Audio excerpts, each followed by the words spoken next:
Vous êtes, mesdames et messieurs, sur NCA, la nouvelle chaîne africaine. Il a démissionné avec fracas de son poste de chargé de mission conseil du président de la République de Djibouti en septembre dernier. Et l'homme a des ambitions pour son pays et elles sont claires. Il va briguer en avril prochain la magistrature suprême à Djibouti et proposer à ses compatriotes une nouvelle offre politique. Nous le recevons en personne. Et pour en parler, Alexis Mohamed est notre invité. Alexis Mohamed, bienvenue et merci d'avoir accepté notre invitation. Merci à vous. Alors, on voit bien que votre démission en septembre 2025 s'inscrit dans le cadre d'un processus bien pensé, d'une vision bien pensée, celle de briguer la magistrature suprême dans votre pays, Djibouti.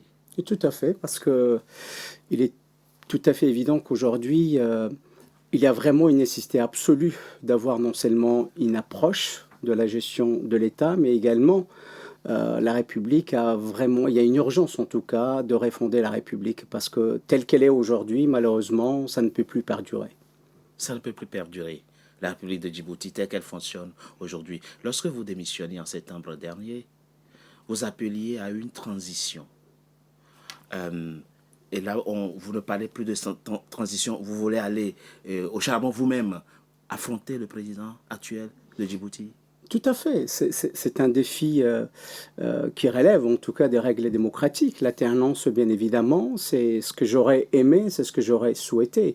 Mais tout simplement, est-ce qu'il est possible aujourd'hui, dans ces contextes politiques que nous voyons, Oui. que vous connaissez très très bien, vous savez très bien qu'il n'est plus du tout possible aujourd'hui de parler une alternance, tout en sachant que je laisse toujours ouvert la porte ouverte à une alternance politique, mais pour cela, il faut qu'il y ait également, comment dirais-je, des hommes et des femmes très engagés qui sont également dans l'opposition, parce que l'alternance que je souhaitais proposer, que je souhaite proposer, elle se voulait avant tout inclusive et non pas moi tout seul. Oui. Donc au jour d'aujourd'hui, au regard du contexte actuel, au regard du verrouillage également de l'espace politique, il m'a paru important aujourd'hui de pouvoir participer en tout cas à cette élection présidentielle d'avril 2026.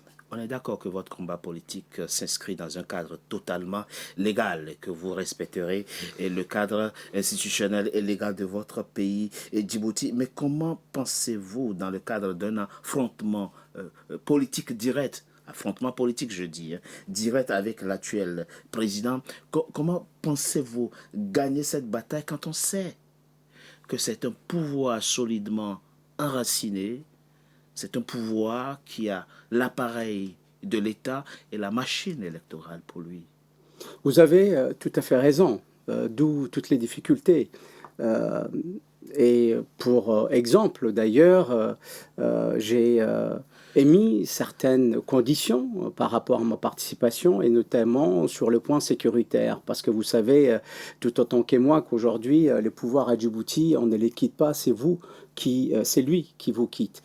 J'ai émis certaines conditions pour ma participation justement à l'élection présidentielle. Jusqu'alors, c'est le silence vraiment absolu. Mais cela suppose beaucoup de choses de la part en tout cas du pouvoir actuel. C'est que c'est un aveu de sa fragilité en tant que sur le plan politique, de son impopularité, mais également de son illégitimité d'être au pouvoir. Parce que cadenasser entièrement non seulement la Constitution par les nouvelles contraintes qu'il a imposées lors de sa modification, mais aussi le fait qu'il ait verrouillé tout l'espace politique démontre tout simplement aujourd'hui l'impopularité du président de la République dans ces contextes politiques que nous connaissons. Parce qu'un homme qui n'a pas peur du suffrage universel, de la transparence également et des règles démocratiques n'agirait pas de la sorte. Donc ce silence, bien évidemment, comme je l'aurais dit, est un aveu indéniable de sa part. Parce que cela démontre, pardon, juste pour finir, c'est toute sa nudité politique qu'il met en exergue à travers justement ce silence. Alexis, politique, deux choses très rapidement. C'est quoi? Vous avez peur pour votre sécurité une fois retourné à Djibouti pour faire campagne? D'abord pour déposer votre dossier de candidature et pour faire campagne? Mais tout à fait, le point sécuritaire est d'une évidence absolue et au regard d'un pouvoir qui est replié aujourd'hui de par sa fragilité sur lui-même, ben, fera tout en tout cas pour qu'il n'y ait pas du tout de concurrents. Et vous savez, moi j'ai la chance d'être à l'extérieur parce que je savais comment le réaction qu'il y aurait eu en tout cas à mon encontre. Quand vous voyez aujourd'hui de membres justement de la société civile qui expriment, qui osent exprimer en tout cas à travers leur courage sur les réseaux sociaux et qui sont à l'intérieur du pays et que ces gens-là, nos propres concitoyens, sont aujourd'hui arrêtés, dont certains, dont depuis plusieurs jours on n'a même pas de nouvelles. Imaginez un homme politique de ma hauteur qui rentre aujourd'hui à Djibouti, qui a quitté également les pouvoirs pour des raisons des divergences politiques. La solution est vite faite pour lui. Alessi Mohamed, vous ne pensez pas que la condition de résidence est rompue puisque visiblement, pour être candidat à une élection présidentielle à Djibouti, il faut avoir régulièrement vécu à Djibouti. Je crois les diplomates, le personnel diplomatique est exempté de cette condition-là. Vous êtes hors de Djibouti depuis quelques mois déjà. Vous ne croyez pas que cette condition-là vous frappe? Non, pas du tout, puisqu'en fait c'est 5 ans. Qu'il faut résider successivement, d'après la nouvelle constitution. Adoptée en octobre dernier. C'est comme ça l'arrange. Le 5 octobre dernier, 5 ans. 5 ans. Et vous êtes toujours dans la continuité là de bah, la écoutez, résidence? moi, c'est depuis plus de 10 ans que je résidais à Djibouti. Donc, cette contrainte n'est même pas... ces détails n'est même pas une contrainte pour moi. Mais c'est au-delà, en fait, de tout ça. Je pense qu'il faut être vraiment un peu sérieux. Parce que votre dossier sera étudié avec une grande rigueur.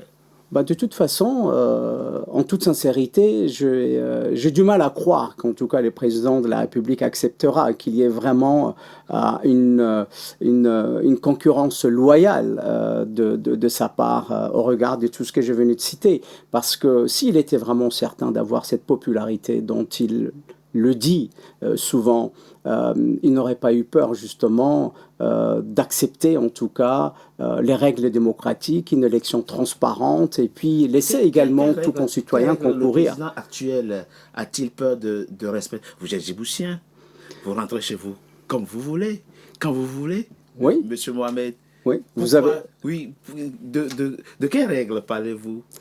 Non, moi je parle par rapport aux contraintes qu'il a émises dans la Constitution. Mais ah oui, d'accord. C'est ces contraintes-là. Qui ne vous frappent qui pas. ne me frappent absolument pas. Si, à part la nationalité. À part la double nationalité, bien évidemment, je n'ai aucun problème aujourd'hui de renoncer à ma double nationalité, bien évidemment.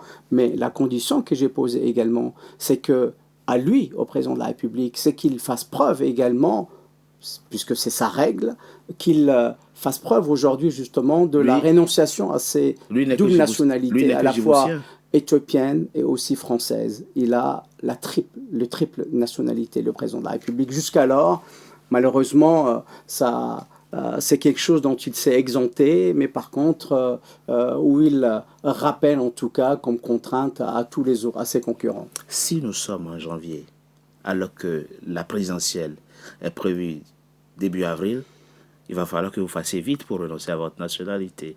Tout à fait. Parce qu'il faut un délai de traitement. Oui, non, ça peut aller très très vite. Il y a tous les moyens qui existent à cela. Mais je pense qu'aujourd'hui, la question, c'est même pas la rénonciation de ma double nationalité. Je ne suis pas ici également pour parler de ma double nationalité. Je pense que ce qui est vraiment les sujets importants sont vraiment essentiels aujourd'hui à aborder parce que le reste de nos concitoyens le savent. Je n'ai pas à leur apporter un détail quelconque qui pourrait se rajouter à ce qu'il y a déjà. Mais je pense que vraiment le plus important, c'est de parler de la situation, en tout cas, qu'il soit économique, politique ou sociale du pays. La situation, qu'il soit économique, politique et sociale de votre pays, et ce que vous avez dénoncé en septembre dernier, en l'occurrence lorsque vous démissionnez de votre poste, c'est selon vous les violations des droits humains qu'il y aurait à Djibouti et sur le plan économique, l'accaparement du tissu économique au profit d'une minorité. Vous avez des preuves pour ces accusations-là? C'est pas des accusations. Je ne suis pas là pour diffamer ou accuser qui que ce soit. Aujourd'hui, euh, la gestion opaque de l'État est démontrée chaque jour. Ce n'est pas moi qui les démontre, c'est le pouvoir lui-même. Et aujourd'hui, pour être encore beaucoup plus brutal là-dessus, et c'est une vérité indéniable, c'est qu'on ne combat plus un système politique. C'est une oligarchie qui s'est mise vraiment en place. À Djibouti. Tout à fait. C'est une oligarchie qui s'est mise en place et qui s'est accaparée justement de toutes les richesses de ces pays-là et qui se les partage entre elles. Donc, ce n'est pas quelque chose que j'invente, c'est quelque chose que même le citoyen lambda sait. Il n'y a pas un ton accusatoire de ma part.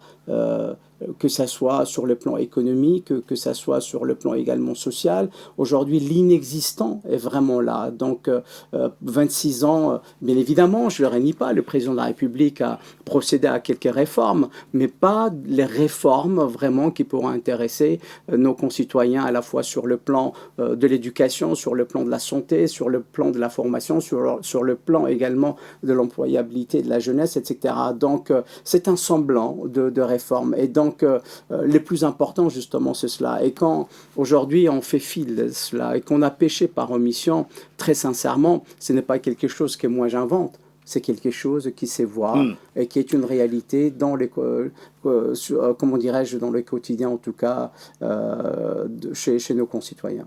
Alors, vous dénoncez souvent, Alessi Mohamed, un voisinage compliqué avec ses voisins. Or, il se trouve que l'année dernière, votre compatriote a été élu président de la Commission de l'Union africaine, ce qui est l'expression d'une forme de respectabilité de votre pays, Djibouti, quand même. Tout est discutable dans cette affaire. D'accord. Je ne jette pas le caillou ou la pierre sur qui que ce soit. Simplement, vous avez également évoqué, au-delà de cette question, les problèmes de voisinage.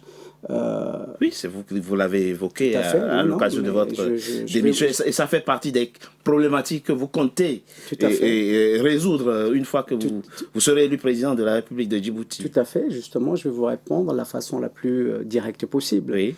Ces problèmes de voisinage, bien évidemment, ce n'est que l'échec de notre diplomatie, à la fois portée par le président actuel de la Commission pendant 22 ans.